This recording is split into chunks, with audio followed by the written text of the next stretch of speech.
All right, welcome to the DM and Friends. I am DM Angelo, and I'm going to continue my series here on how to be a better dungeon master. And today I'm going to talk about prep. And more specifically, I want to talk about why most dungeon masters are doing way too much prep for the wrong kind. You know, if you're already burning yourself out before the session even starts, that's not dedication. That's bad prep. So this is the lie I think that a lot of dungeon masters believe. And if I prep more, my game will run better. I don't think so. Over prep usually is going to lead to something like railroading, frustration, wasted effort, panic from the DM when players go off script. The best games are loose, reactive, alive, and not rehearsed, in my opinion. So your job is not to predict player behavior. Your job is to be ready when they surprise you, and they are going to surprise you. Prep should give you the tools to respond, not a script that you're trying to protect. And if your script only works one way, it's going to be fragile.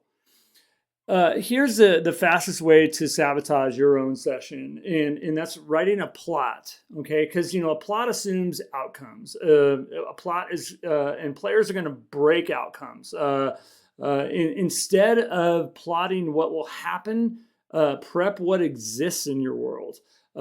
Places, people, motives, problems, let the story happen at the table.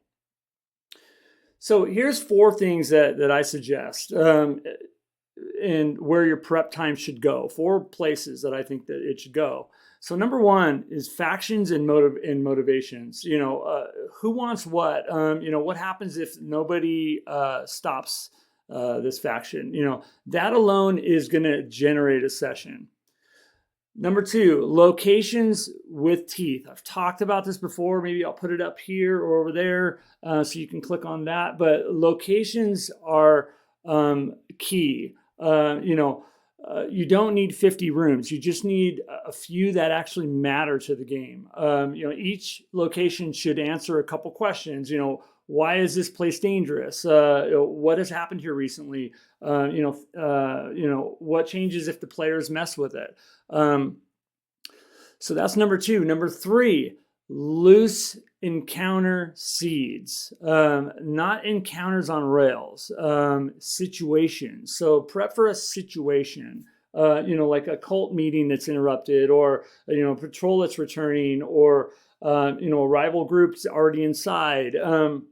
Drop them in where you see fit and prep for the situation. Number 4, and this is a big one. This is a really, really big one. So names and personalities. Names and personalities.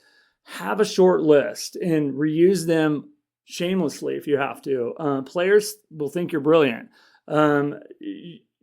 That's preparation. So that's 1, 2, 3, and 4. Remember those 4 ways to prep.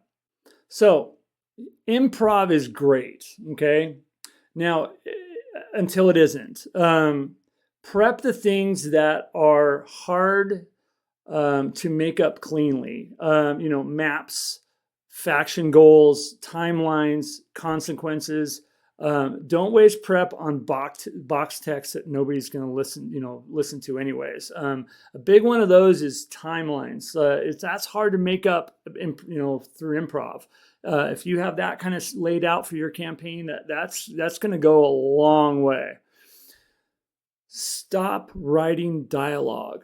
Players won't say what you expect. They're going to change every single time, and NPCs won't get to finish their speeches. Write intent, not words. I don't know how many times I've probably never gotten through the whole box step of a written dialogue of a PC. If you just know specifically what they want to say or what their goal is on this piece of dialogue, you could fill it in and you can improv it that way. But writing out, kind of a straight up dialogue, don't do that. Don't do that.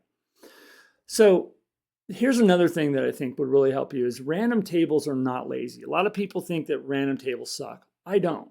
They're insurance for you. Wandering monsters, reactions, weather, rumors. I mean, think of random rumor tables. If you know your world, you can throw in a random room and it can explode. I don't know how many times I've thrown in and rolled on a random rumor table, and it had nothing to do with the campaign, but the PCs ran with it. And whether it was true or not, it was fun to see them react to that rumor.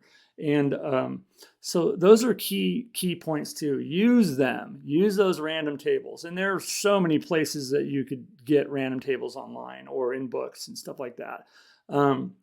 Here's another thing that you should always remember. Don't prep at the table. This is super important. When the session starts, the session starts. Don't prep there. Once the game begins, you are done.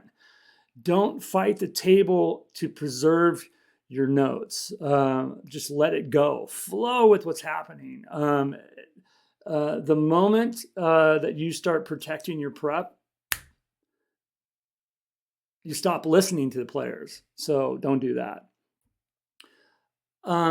Light prep makes you confident too. Practice on that.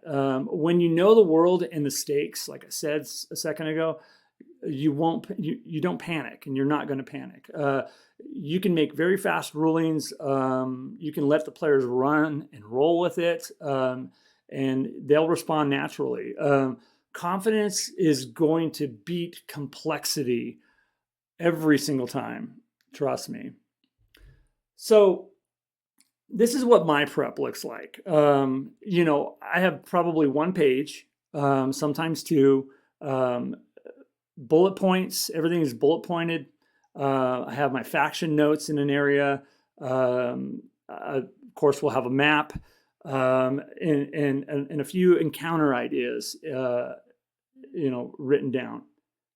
Boom, that is it. The rest I leave to play, and it usually goes really well. If I have to make up something really quick, so be it. But the hard outline is there, and that's a win every single time. All right. Well, I really, really hope that this helped. Prep less, think better. And this is, you have to practice this, because, I see a lot of people over prep, and, how I had these questions too, for a module or for this or for a game, how long do you prep? And 4 hours, 8 hours, 6 hours? No. Build a world that reacts, not a script that's going to break. Prep your tools and not stories. The story will belongs, and it will unfold at the table.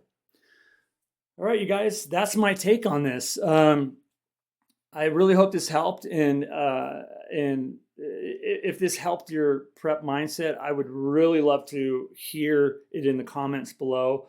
I want to hear how you guys are prepping too. I want to hear, because I know there's so many ways to do it. This is just the way that I do it, and this is my thought on it. And like I said, I really hope this really helps everybody or someone. But yeah, if you can, hit that like and subscribe and that little bell thing on there so you can get notified on my next videos. But yeah, this has been a lot of fun, and please leave a comment and tell me. All right, you guys, until next time, game on and take care. Bye-bye.